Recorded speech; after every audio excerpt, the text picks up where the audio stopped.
You'll babysit your brother's kids. We're going on a family trip. That was it. No hello. No hug. No, how was your 10-hour flight, sweetheart? Just my mother, standing in the doorway with her coat already on, handing me a list of bedtimes and allergy meds, like I was the hired help she forgot to tip. My brother Derek leaned around the corner, grinning. Don't wipe your snot on her, kids. The whole house laughed. 3 kids, 5 days, $0. And the resort they were heading to? I'd find out later. I was the one paying for it.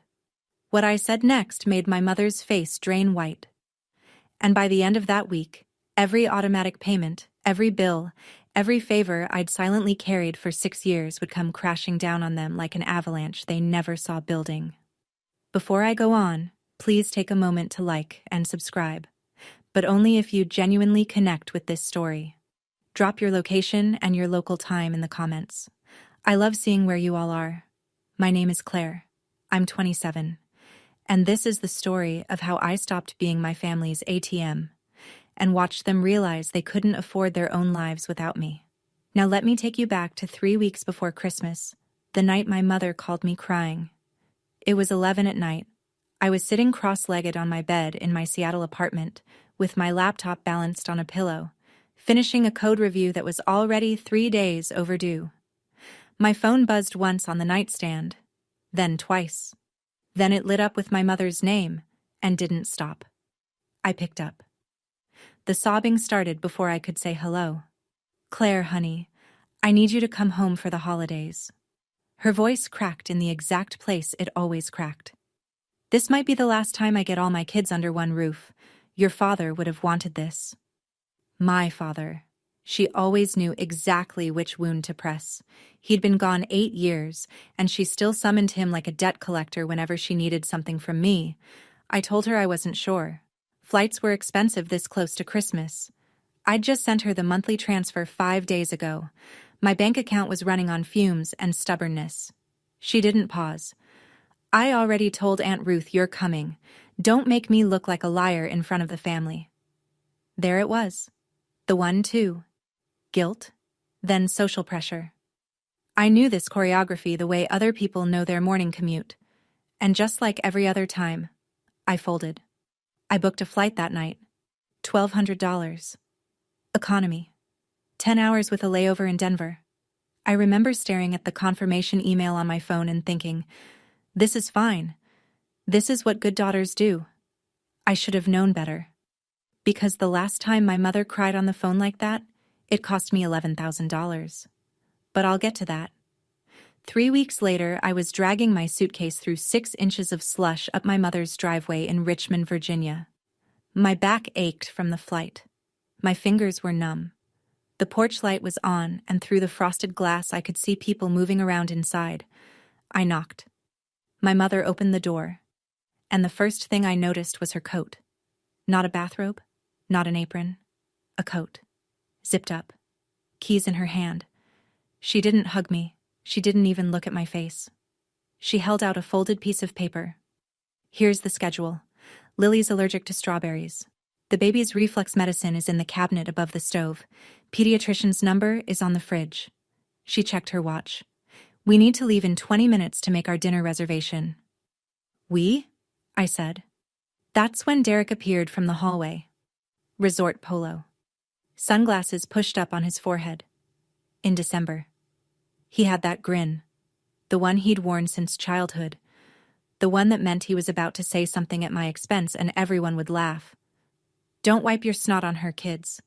His 3 children came stampeding around the corner, Lily, 5, grabbing my leg, the middle one, 3, running straight past me, and the baby, 18 months old, howling in Megan's arms. Megan walked by without looking at me. The formula's on the counter, she wakes up at 2. And then they were gone, coats on, doors slamming, the SUV pulling out of the garage. I stood in the middle of the living room holding a piece of paper with somebody else's children's bedtimes, my suitcase still zipped at my feet. That's when I noticed something. The resort brochure on the kitchen counter. 5 days. Booked 3 weeks ago. A week before my mother ever called me. The tears were a script. And I was the punchline. The baby woke up at 2 a.m. Sharp, like Megan promised. The only thing Megan got right. I lifted her from the portable crib and walked slow circles through the dark living room, patting her back, humming some half-remembered song my father used to sing. The house was quiet except for her whimpering and the hum of the refrigerator. The refrigerator. I stopped in front of it. Under the magnets and the takeout menus, there were photos. Derek's college graduation, Derek's wedding, the whole family at the beach last 4th of July. Derek, Megan, the kids, my mother, even Aunt Ruth in the corner with her sun hat. I wasn't in a single one. I stood there for a long time bouncing the baby, scanning every photo like maybe I'd missed myself. I hadn't. My phone buzzed in my back pocket. A banking notification. I shifted the baby to one arm and checked it. Charge, $4,800. Coastal Breeze Resort and Spa. My mother's credit card, the card I paid the monthly statement on.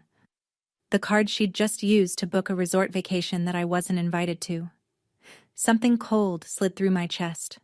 Not sadness, something sharper. I sat down on the couch with the baby asleep on my shoulder and opened my banking app. I started scrolling. Rent transfer. $1,400. Auto pay insurance. $200. Credit card statement. Variable, but never under $300. I scrolled further and further. 6 years of transactions. I'd never sat down and added them up before.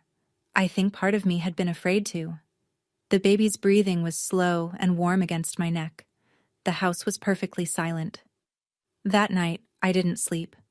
Not because of the baby, because I opened a spreadsheet, and I started counting. To understand what happened next, you need to understand how I got here, and that means going back to the day my father died. I was 21, just graduated. No job lined up yet, just a degree and a plan to move to the West Coast and start fresh. My father, Richard Fielding, a quiet man who fixed lawnmowers in the garage and called me kiddo until the day he died, had a heart attack on a Tuesday morning. By Wednesday, he was gone. At the funeral, it rained so hard you could barely hear the pastor. Derek stood next to Megan, who was 6 months pregnant with Lily. He cried. My mother cried. Everyone cried. I did too, but I also remember watching my mother's face and seeing something beneath the grief. Something calculating. She pulled me aside at the reception. Claire, you're the strong one. Derek has a family to worry about. I only have you now. I was 21. I didn't know that sentence was a leash. I got my first job 2 months later. Entry level. The paycheck barely covered my rent and groceries. The very first month, my mother called. I can't make rent this month, baby. Just this once. I sent her $1,400, and then I sent it again the next month. And the next, and the next. For 6 years. Not once, not a single time in 72 months, did my mother ask Derek for money. Not when he bought a new truck 6 months after our father's funeral. Not when he and Megan took a cruise for their anniversary. Not when he upgraded his TV to a 70-inch flat screen. Funny how strong always meant the one who pays. Last Christmas was supposed to be different. I told myself that on the plane ride to Richmond. I even believed it. I'd bought gifts for everyone. Real gifts. A cashmere scarf for my mother. A set of wooden building blocks for the kids. Hand-painted, $60. A nice bottle of bourbon for Derek because I was still trying. Always trying. The gift I received was a bath towel. Wrapped in newspaper. Not even the good kind of newspaper. It was a grocery store circular. I could still see the coupon for $2 chicken thighs peeking out from the fold. I grabbed it last minute, my mother said cheerfully. You're so hard to shop for. I smiled. Of course I smiled. The day after Christmas, my mother announced a family ski trip. I actually felt a little excited, which should tell you everything about how low my bar was. I woke up early, put on the warmest thing I owned, and came downstairs ready to go. Derek was tying his boots in the hallway. He looked up. Someone's got to stay with the kids, Claire. You don't even ski. My mother appeared behind him. He's right, honey, it makes sense. So I stayed. 3 kids, a cold house, a window with a clear view of the driveway. I watched them pile into the car, laughing, zipping jackets, passing around a thermos of hot chocolate. Megan turned and gave me a little wave through the glass, the kind you give a hotel clerk. When they came home that night, smelling like pine and cold air, not a single person asked me how my day went. Derek just looked around the living room and said, "The house is still standing. Good job." That was the first year. I told myself it wouldn't happen again. I was wrong. And the next time was worse. 8 months before the holiday trip, my mother called at midnight, not her usual guilt trip hour. This was genuine panic. Or so I thought. "Claire, the pipes burst. There's water everywhere. The kitchen floor is ruined. I don't know what to do." I could hear something dripping in the background. Maybe water. Maybe performance. I transferred $11,000 the next morning. Nearly everything in my emergency savings. I ate rice and canned beans for 3 weeks. I told myself it was worth it. My mother needed me, and I was the strong one. 2 weeks later, Derek posted photos on social media. A birthday party, his birthday, at my mother's house. And there, gleaming behind the cake and the streamlined guests, was a brand new kitchen. Granite island, pendant lights, subway tile backsplash, the works. The caption read, "Mom outdid herself this year." I stared at that photo for 10 minutes. Then I texted my mother. "I thought the pipes burst." She replied fast, like she'd been expecting the question. "They did. But since we were fixing things anyway, I upgraded the kitchen a little." Family needs a nice kitchen, Claire. A little. $11,000. I later found the actual plumbing invoice stuffed in a drawer during one of my visits. $612 to fix the pipe. The remaining $10,388 went to a kitchen remodel that I was never consulted about, never invited to enjoy, and never thanked for. Family needs a nice kitchen. She kept using that word. Family. I don't think it meant what she thought it meant, or maybe it meant exactly what she thought. Family meant me. Paying. Quietly. Forever. I deleted the text thread. I didn't say a word. That was the last time. Until it wasn't. 3 months before I flew home for the holidays, Megan sent me a screenshot by accident. It was a Tuesday afternoon. I was on my lunch break, scrolling through messages, when a notification popped up from Megan, which was already unusual because Megan and I didn't talk. We existed in the same family the way strangers exist on the same subway car. The screenshot showed a group chat called Fielding Fam. I'd never seen it before. I wasn't in it. 4 members. My mother, Derek, Megan, and Aunt Ruth. My mother had written, "Claire is so dramatic sometimes. I ask for one small favor and she acts like I'm ruining her life." Derek, right below. "She just likes feeling important. Letter." Megan. LOL. Aunt Ruth. A laughing emoji. I read it 4 times. Then I put my phone face down on my desk and stared at the wall. One small favor. That's what my mother called it. $1,400 a month. $11,000 for a kitchen. Car insurance for a brother who wouldn't even hand me a cup of coffee. One small favor. And the group chat that my entire family was in. The family group chat. Didn't include me. But my monthly payment sure did include my mother's phone bill. I was paying for the phone she used to talk about me behind my back. Megan never mentioned the screenshot. Either she didn't realize she'd forwarded it, or she didn't care enough to worry. But I saved it. I took a screenshot of the screenshot and put it in a folder on my phone. I didn't know why at the time. It felt like instinct, like pocketing a receipt you might need later. Turns out, my subconscious was already building a case. Back to that first night alone in my mother's living room. The baby was asleep on the couch, tucked between 2 pillows. Lily and the middle one were in Derek's old bedroom. The house was dead quiet, and the glow from my laptop screen was the only light in the room. I'd been at it for 3 hours, transaction by transaction, month by month. Bank statements going back to August 6 years ago. The first $1,400 I ever sent. When the spreadsheet was done, I just sat there. Rent. $1,400 times 72 months. $100,800. Car insurance for Derek. $200 times 72 months. $14,400. Credit card statements. $16,800 across 6 years. That was just what I'd tracked so far. There were probably charges I'd missed. The kitchen renovation. $11,000. Total at the bottom of the screen, bolded by default because the cell formatting picked it up. $143,000. I paid $143,000 to a family that doesn't put my photo on the refrigerator. I looked at the number. Then I looked at the sleeping baby. Then I looked at the empty driveway outside. Somewhere on a beach, my family was eating shrimp cocktail on a tab that would show up on a card that I would pay. And here I sat, in a dark living room, with a spreadsheet that told me exactly how invisible I'd been, and exactly how expensive that invisibility was. I picked up my phone, typed a message to Nora, my best friend since college, the only person who ever asked me, "Claire, how much are you actually sending them?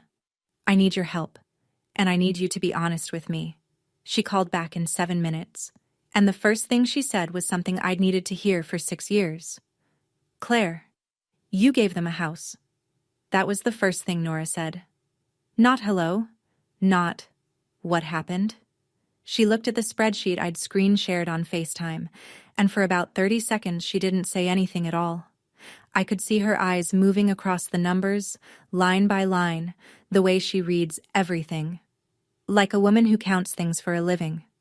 Which she does. Nora's an accountant. A good one.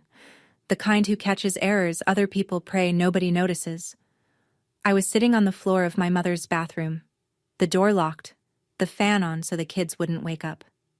"You gave them a down payment on a house, Claire, and they didn't even give you a seat at the table." I tried to laugh. It came out wrong. She calls it helping out. Helping out is bringing groceries. Helping out is watching the kids on a Saturday. This? She pointed at the screen.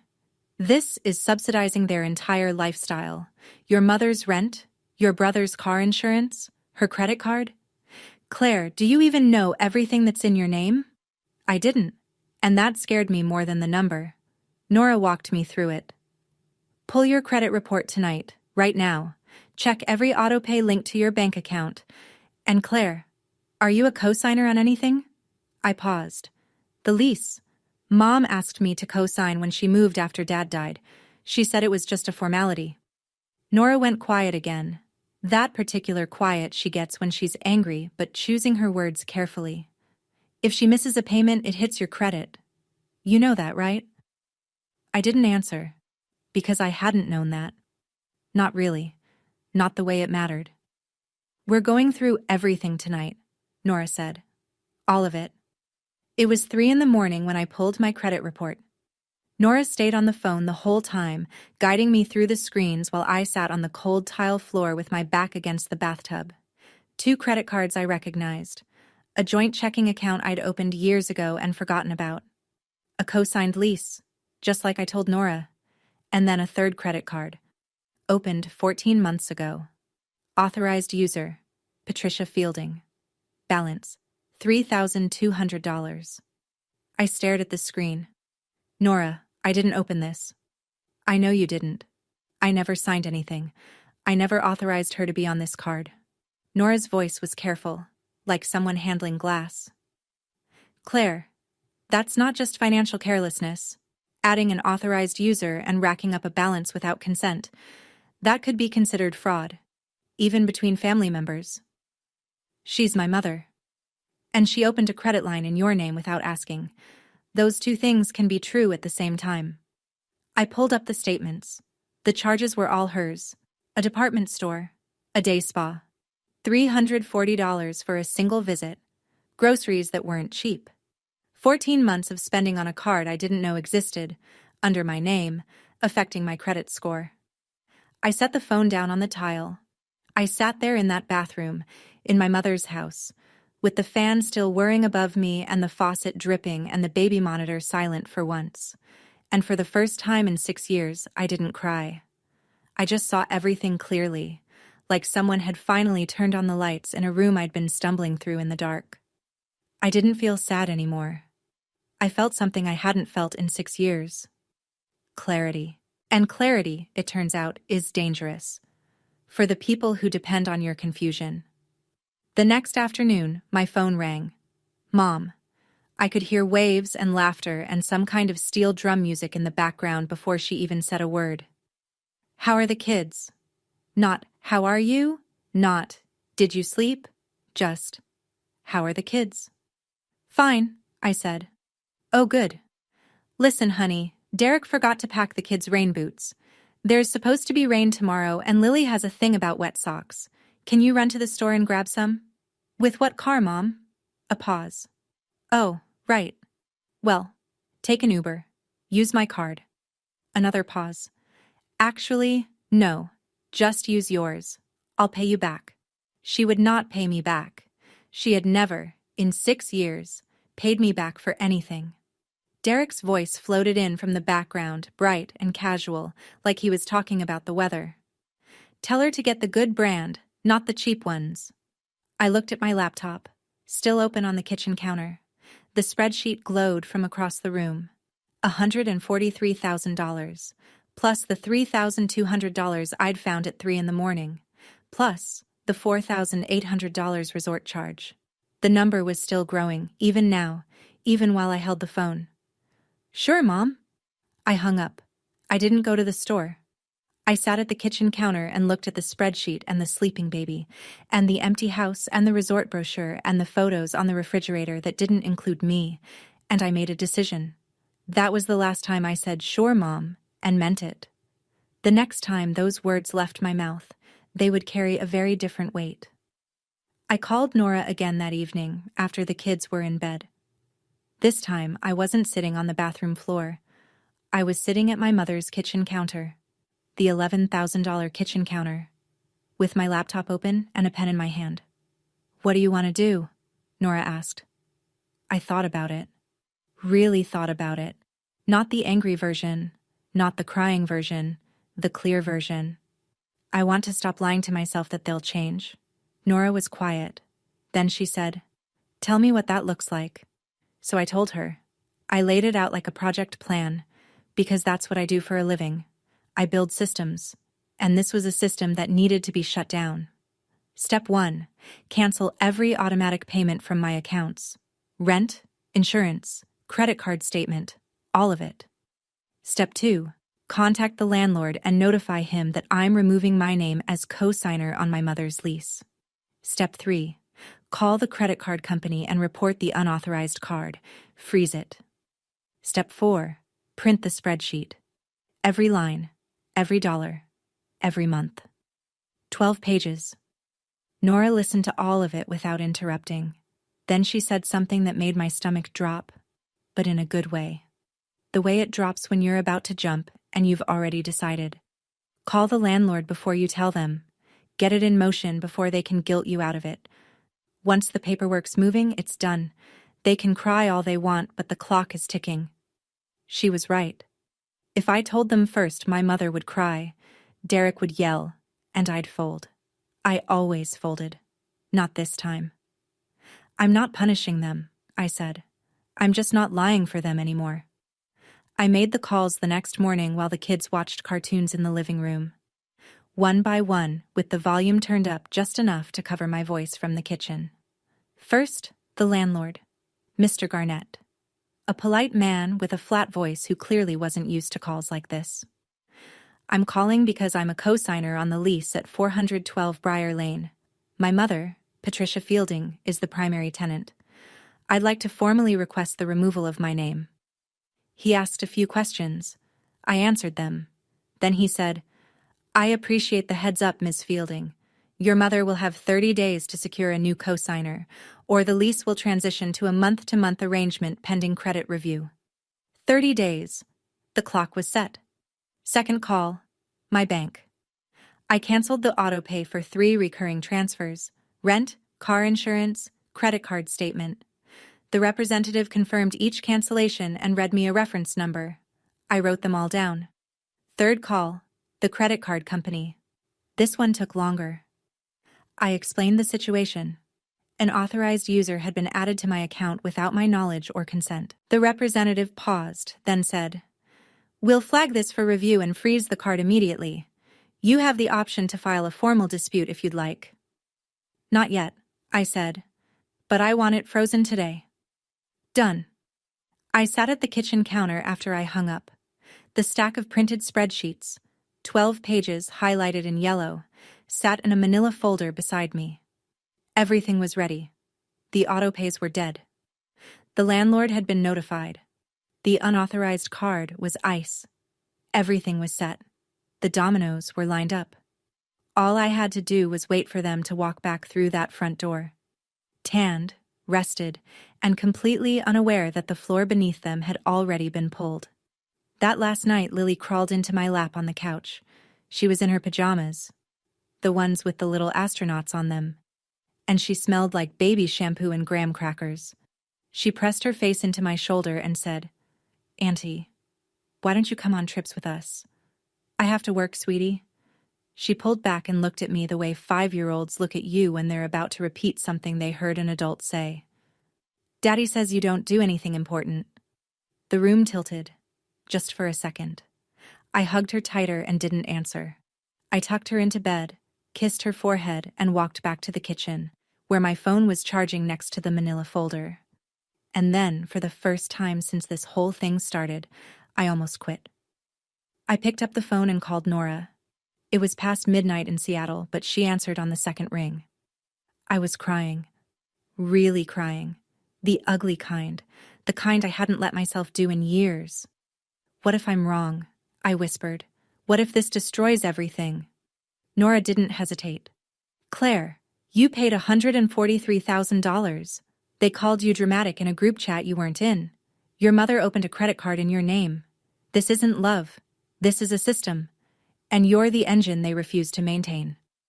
I pressed the heel of my hand against my eyes, breathed. "I'm not doing this to hurt them," I said. "I know. You're doing this so you can stop hurting." I hung up, wiped my face, looked at Lily's door, closed and quiet. Then I heard it, the next morning.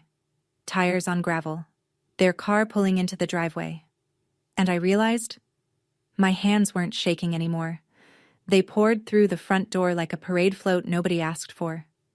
Suitcases rolling, skin tanned, voices loud. My mother was wearing new sunglasses. Derek had a resort gift shop bag dangling from one hand. Nobody said thank you. Nobody asked me how the 5 days went. Patricia walked past me, scanned the kitchen. "The house looks clean." Then, to no one in particular, "Did anyone bring the leftovers from the resort?" Megan scooped up the baby and inspected her like a mechanic checking under a hood. "Did she eat enough? She looks thinner." "She ate everything on the schedule you left," I said. Megan didn't respond, just walked off toward the nursery. Derek tossed his keys onto the counter. "House is still standing. Not bad, sis." Same line as last year. Same grin. Then my mother turned to me with the casual authority of someone giving a hotel concierge one last task. "Oh, Claire, before I forget, can you run to pick up Derek's dry cleaning? He has a thing tonight." I looked at her. Really looked. "No." The word sat in the room like a rock through a window. My mother blinked. Derek stopped mid-step. "What?" Patricia said. I said no, but I do need to talk to everyone. Tonight. After dinner. 3 seconds of silence. 3 full seconds. I counted them in my head. "About what?" Derek asked. "About money." My mother's face flickered, something fast behind the eyes, gone before it fully formed. Then she smiled. That tight smile. The one she uses when she's already rewriting the narrative. "Someone's dramatic again. Fine. We'll talk after dinner." She had no idea what was coming. None of them did. Dinner was my mother's specialty. Pot roast with mashed potatoes, green beans, a pie from the bakery she always swore she made herself. She cooked it in the new kitchen. My kitchen. The $11,000 one. the conversation was all resort. Patricia told a story about a waiter who spilled a drink near their table. Derek showed photos on his phone: the pool, the sunset, a plate of crab legs. Megan scrolled through her own album and held the screen toward me. "Look at this one. The kids would have loved it. The kids who were here, with me, while you were there." I said nothing. I ate my food. I waited. My mother noticed. She always noticed when the room wasn't organized the way she wanted it. "Honey, you seem tense. Is everything okay at work?" There it was. The redirect. If Claire is upset, it must be about Claire. It could never, ever be about them. "Work is fine, Mom. I just have some numbers I want to share with everyone after we clean up." Derek snorted. "Numbers? What is this? A board meeting?" Patricia laughed. Megan half smiled. "Something like that," I said. I didn't smile. I set my fork down. The clink of metal on ceramic was the loudest thing in the room for about 2 seconds, and in those 2 seconds, something shifted. I watched it cross their faces. Derek's grin fading half a degree. My mother's hands pausing over her plate. Megan glancing at Derek the way people glance at each other when the script goes off book.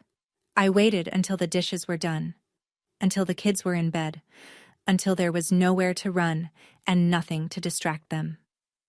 Then I opened my laptop. My mother is not a stupid woman. Manipulative, yes. Entitled, absolutely. But stupid? No.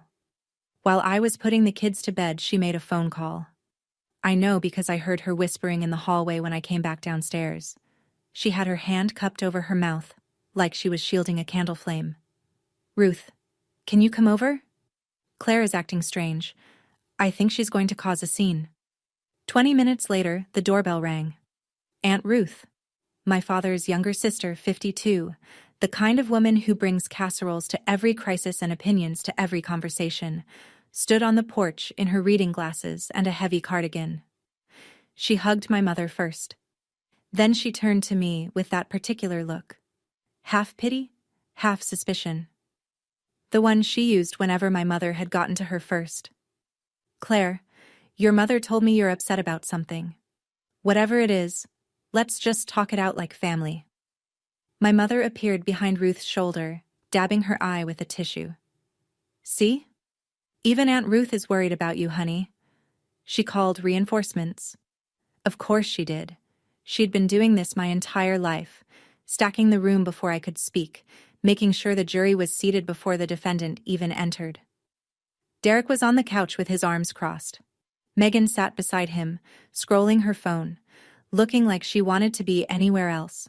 And now Aunt Ruth, freshly primed with my mother's version of events, was settling into the armchair like a judge taking the bench.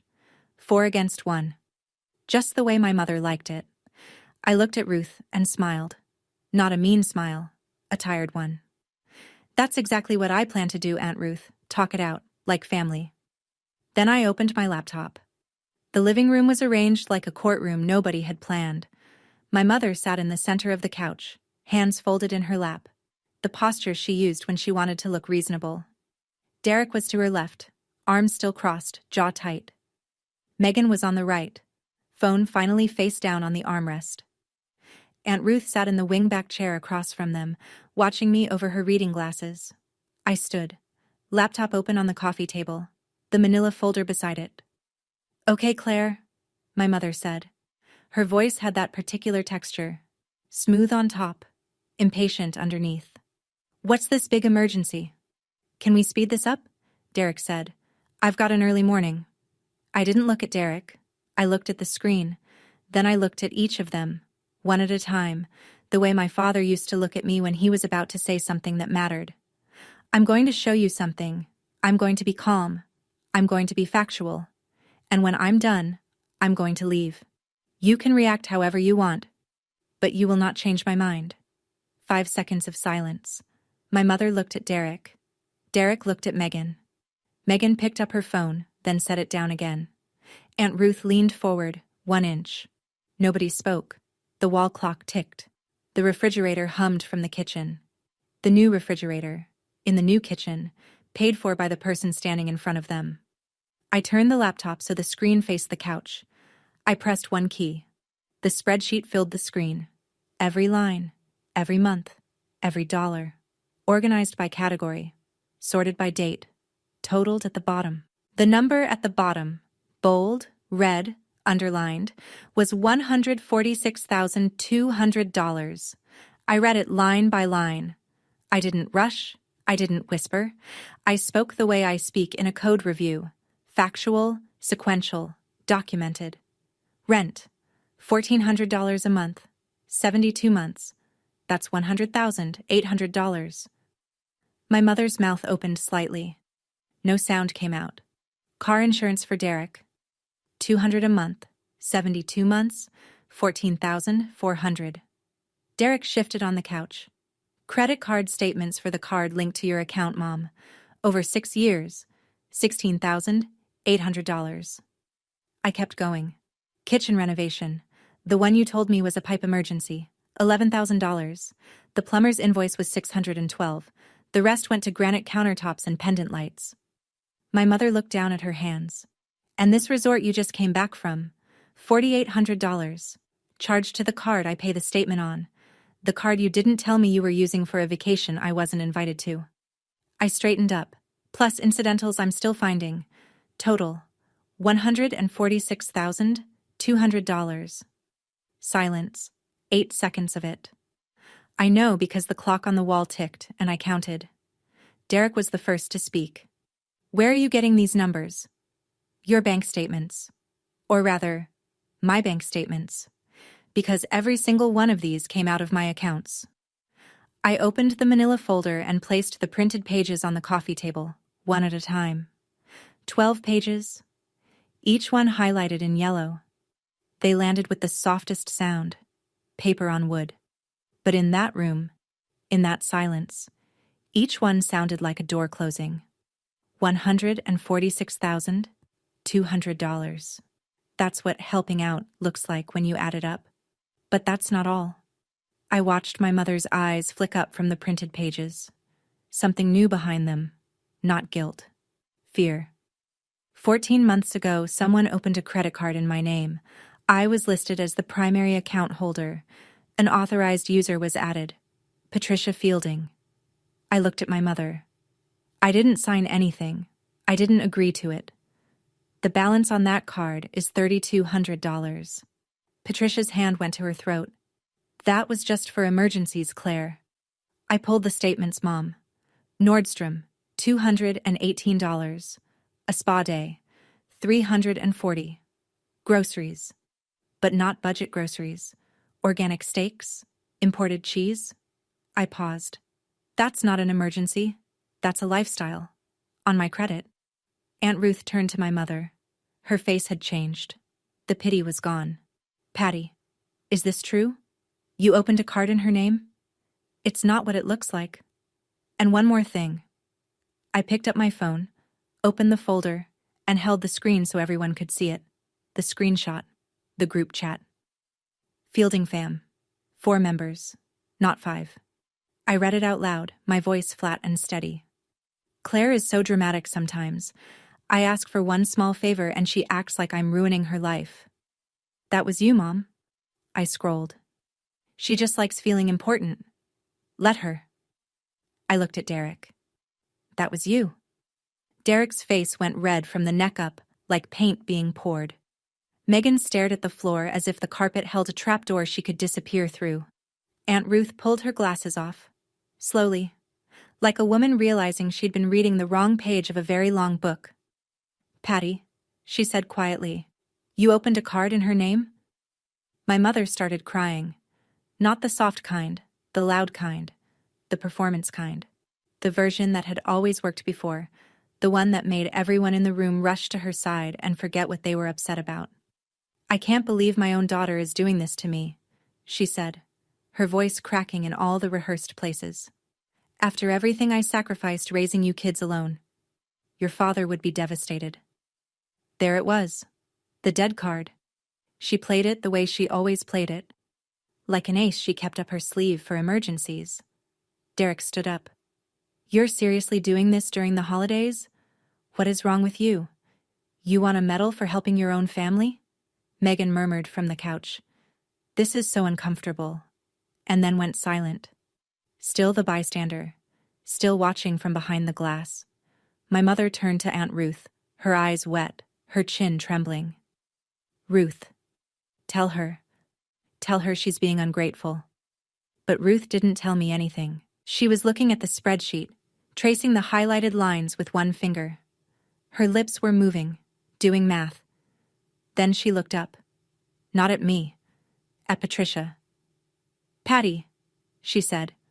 Her voice was careful but solid, the voice of a woman who'd just done the arithmetic and didn't like the total. $146,000 is not helping out. And the credit card. Not you too, my mother whispered. The tears were still streaming, but something behind them had shifted. She wasn't sad. She was losing. I stood completely still. I didn't argue. I didn't defend myself. I let the numbers sit on the table and the words hang in the air, and I let the truth do what the truth does when you stop apologizing for it. My mother was crying. My brother was yelling, but I hadn't even told them the worst part yet. I raised one hand, just slightly, palm open.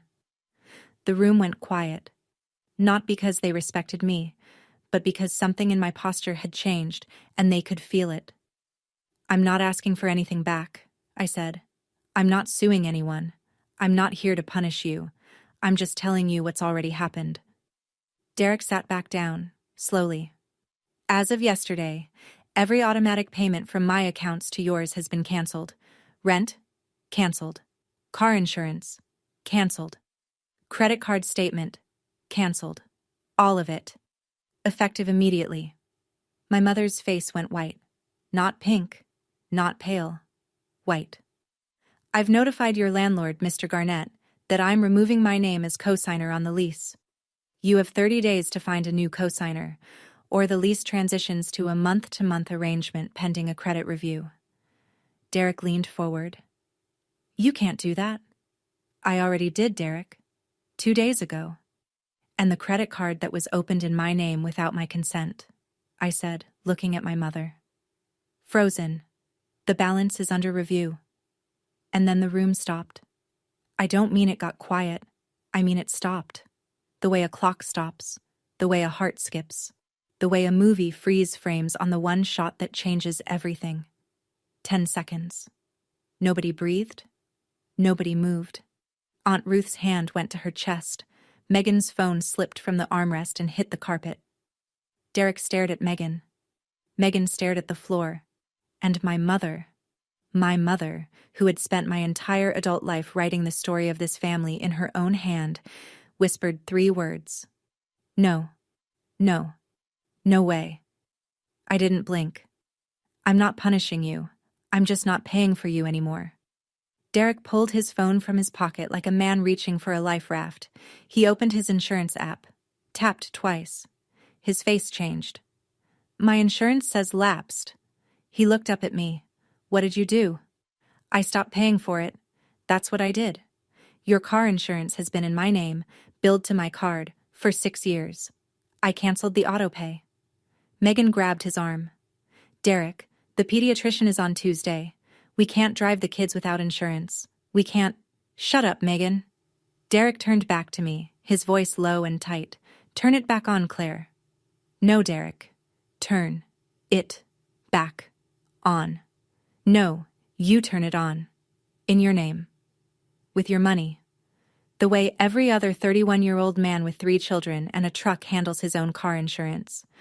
He stood up. For a moment I thought he might yell. Really yell, not the performative kind. But he didn't. He just stood there, his phone in one hand, his mouth opening and closing like a man trying to start a sentence that doesn't exist. This is insane, he finally said. You're insane. I'm 27 years old. I've been paying your car insurance since you were 25. That's $200 a month for 6 years. $14,400. And you never once asked where it came from. That was the line that landed. Not the number. The never once. I watched it hit him. His jaw clenched. His eyes dropped. And for the first time in my life, I saw my brother look at me and have absolutely nothing to say. Megan was already on her phone, Googling something, probably insurance quotes. The first domino had fallen, but the biggest one was still standing. My mother's voice came out thin, stretched, like a wire about to snap. Claire, if you take your name off the lease, I can't qualify on my own. My credit. It's not. She stopped, swallowed. I'll lose the house. I looked at her, at the woman who had fed me guilt for 6 years, who had called me crying to get me on a plane, who had handed me a babysitting schedule before she'd handed me a glass of water. It was never your house, Mom. It was mine. I just let you live in it. She turned to Ruth. Ruth, please, talk to her. She's going to put me on the street. Aunt Ruth was sitting very still. She'd been quiet since the spreadsheet, since the credit card reveal, since the group chat.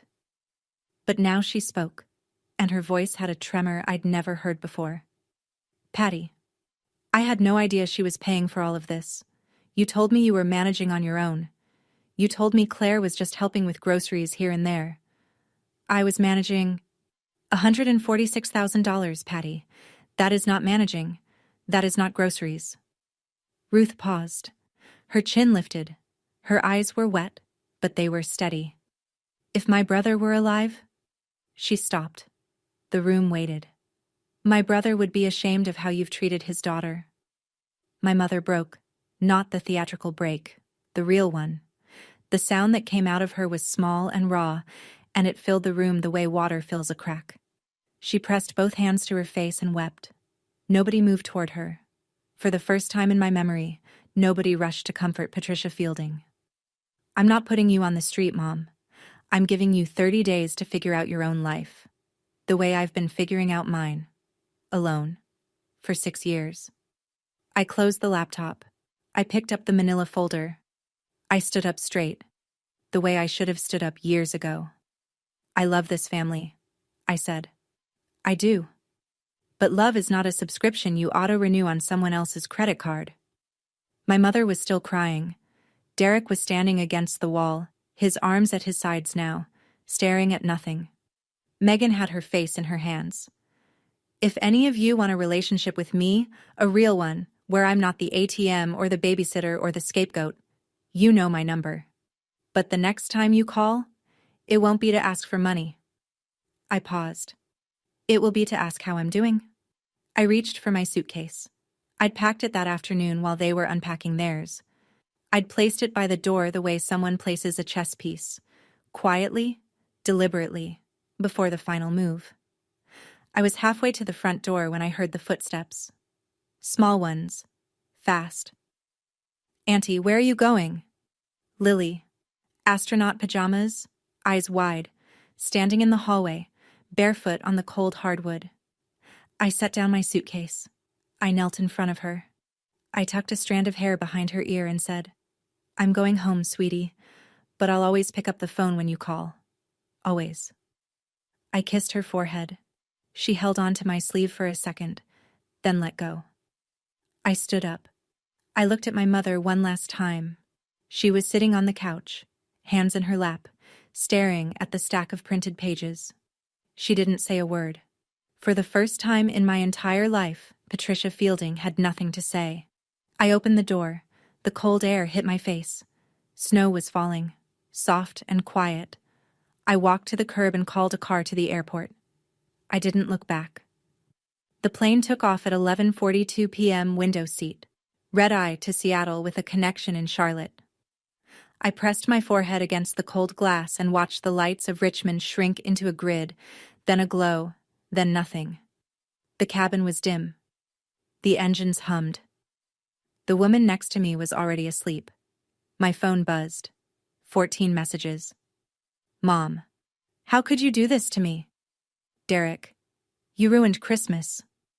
Megan, the baby needs formula. Can you at least send money for that? Aunt Ruth, Claire, I'm sorry. I should have seen it sooner. Call me when you're ready. I read each one exactly once.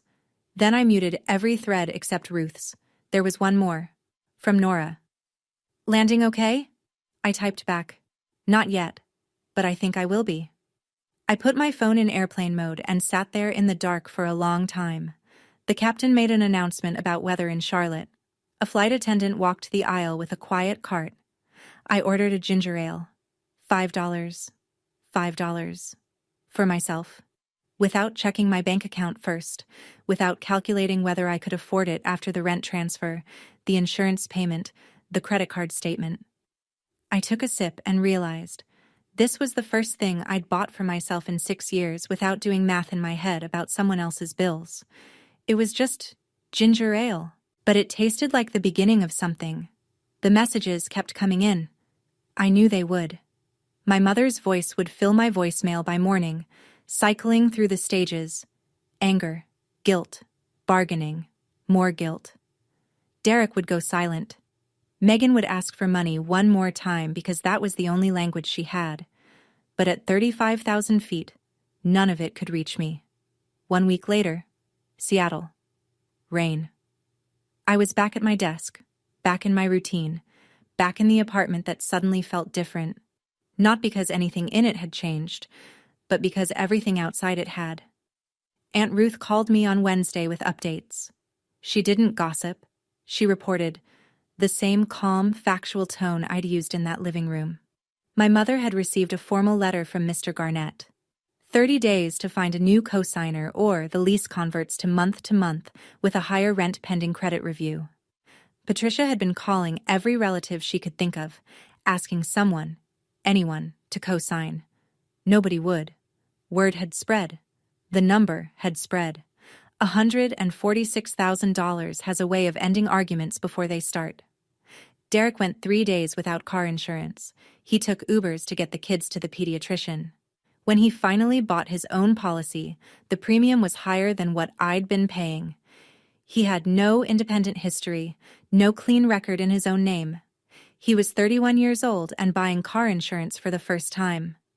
Megan called her own mother and asked to stay with her for a week. Stress, she said. The unauthorized credit card was frozen. The $3,200 balance was under dispute. My mother would have to answer for every charge. No more spa days. No more department store runs. Not on my name. Not anymore. And me? I checked my bank account on Friday, the way I always did. But the number at the bottom was different. For the first time in 6 years, I had $3,800 left at the end of the month. Not $200, not $47, $3,800. That's what my life costs when I stop paying for theirs. 2 weeks later, a Sunday afternoon. My phone rang. Mom. I almost didn't answer. I stared at the screen for 4 rings, watching her name glow against the gray Seattle rain outside my window. On the 5th ring, I picked up. Her voice was different. Softer. The kind of soft she uses when she's building towards something. Claire, honey, I've been thinking, and maybe I wasn't always fair to you. I waited. I'd learned to wait. I'm sorry if you felt hurt. If. That little word. 2 letters that turn an apology into an accusation. She wasn't sorry for what she did. She was sorry I had the audacity to feel something about it. But you have to understand, she continued. After your father died, I had no one. You were all I had. Mom, I said. I wasn't all you had. You had Derek. You had Aunt Ruth. You had a job. You chose me. Not because I was the only option, but because I was the only one who wouldn't say no. A long pause. I could hear her breathing. Then quieter. So, does this mean you'll help with the lease? Just until I get back on my feet? There it was. Buried in the apology like a hook inside a worm. The whole call, the softened voice, the maybe I wasn't fair. All of it leading to one thing. No, Mom. That's exactly what this means I won't do anymore. Silence. Then her voice dropped. Cold. Hard. Stripped of every pretense. You'll regret this. The line went dead. I set the phone down. Looked at the rain. I didn't cry. I didn't call Nora. I didn't feel guilty. I just felt done. 2 months later, A Saturday morning in Seattle. I woke up at 8. Not to an alarm. Not to a phone call. Not to a text that said, "Can you send?" or "I need," or "Just this once." I woke up because the light came through my curtains and my body decided it was time. I made coffee. French press. Good beans. The $12 bag I'd been eyeing for weeks, and finally bought because I could. I sat at my kitchen table and did something I hadn't done on a Saturday morning in 6 years. Nothing. No bank transfers. No guilt. No mental arithmetic about whose bills were due and whether I'd have enough left for groceries. My phone buzzed. FaceTime. Aunt Ruth. I answered. She was in her living room, reading glasses on, a mug of something in her hand. She looked tired but clear. "I talked to your mother," she said. "I told her she needs help. Financial counseling at the very least. She's not happy with me either right now."